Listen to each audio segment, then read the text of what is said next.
Alright, it's time to talk about really expensive cardboard.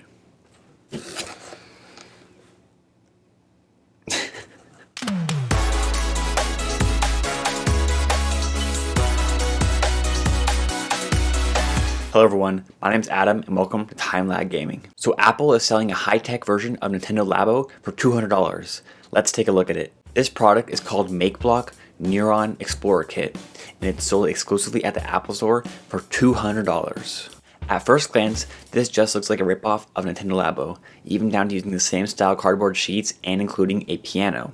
From my perspective as a developer, this kit seems to be aimed towards helping kids code because in order to take full advantage of this, you need an iPad. With the iPad, you use Apple's coding app called Swift Playgrounds to program your creations through code. And on paper, there's actually more potential for what you can create with this versus Nintendo Labo. And that is because the Labo coding software in Toy-Con Garage is super limited, but Apple's full-on coding language is essentially limitless. Without the coding elements, you can build the 4 standard creations with the Makeblock kit. First off, we have the piano. This piano has 8 keys, which is far less than the Labo piano, which has 13 keys. Instead, the Makeblock piano throws in fancy lights. This piano is definitely not anywhere near that of the Labo piano. Therefore, the Labo kit is far better in this area. Next up, we have the remote control car. The car has 2 big wheels with treads and has a light-up screen, motion sensing, and many other features. If you compare this to the Labo RC car, the Makeblock definitely is better in this area. Now we have the guitar. While it looks fancy, it seems to just do the same thing as the Labo guitar that you can create in the Toy-Con Garage. Then it also has lights to make it more fancy. For the guitar, it's tied in this area with the Labo equivalent. The last device in this kit is the light sword. There is no Labo equivalent to this, but the Labo Variety Kit, which is only $70, has way more things you can create than this Makeblock kit. So I would say Labo is better in this area too. So overall, the Makeblock kit is better in one area versus the 3 areas that the one Nintendo Labo kit is better in.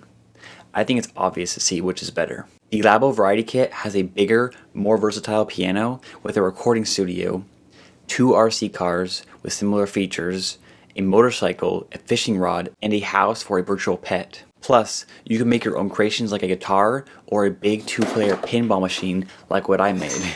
This isn't even mentioning how Labo includes games that you can use your creations with. Each Labo creation includes many games that you can use to make your creations come to life. The Makeblock kit does come with some minigames, but it looks like they all require coding. This isn't to say the Makeblock kit isn't good. I actually think in the end, it's far better than Labo in terms of teaching coding because it actually uses a full coding language that can be used to make apps and games in real life. So if you have a son or daughter who's really into programming like I was when I was a kid, then I would actually highly recommend this. Although, I would recommend getting the Labo kits first as they help teach the fundamentals of programming and coding, which will really help if they move on to the Makeblock kit that teaches how to actually write code. But while the Makeblock advertises it's for kids 6 and up, I think it's designed more for a little bit older kids. But now let's address the price. $200? I understand why it's so high because it includes many LED lights, sensors, and more, but for $200 you can get all 3 Nintendo Labo kits. The $70 Labo Variety Kit comes with a piano, 2 RC cars, a virtual pet house, motorcycle, and fishing rod. The Labo Vehicle Kit, which is also $70, comes with a car, submarine, and plane. And then the Robot Kit, which you can find for $60, which comes with a full robot suit and turns you into a giant robot in the game. All of that for the same exact price as this one small kit with way less in it. Yes, for the Labo kits you do need a $300 Nintendo Switch, but for the Makeblock kit, you need at least a $300 iPad. I obviously think the Labo kits are far better. They are great for very young kids and teens. Even adults like me can have fun with them and create amazing things like the pinball machine. The Makeblock kit is aimed towards teaching an actual coding language, whereas Labo is aimed towards building a creation and making it come to life through video games, while also teaching basic coding principles and fundamentals. If you are interested in these type of kits, definitely go with the Labo kits first, then later on, move to the Makeblock kit if you want to learn more coding. The Makeblock Neuron Kit is a great next step for anyone who enjoyed Nintendo Labo and wants to really learn more about coding, but this is in no means a replacement to Labo. So that's my takeaway from this high-tech Nintendo Labo 2.0 sold by Apple. I will have links down in the description where you can learn more about the Makeblock Neuron Kit and purchase it. So that's my take, but I want to hear from you. What do you think about this crazy high-end Nintendo Labo competitor?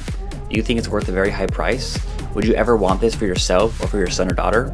Let me know your take in the comments down below. Thanks again for watching.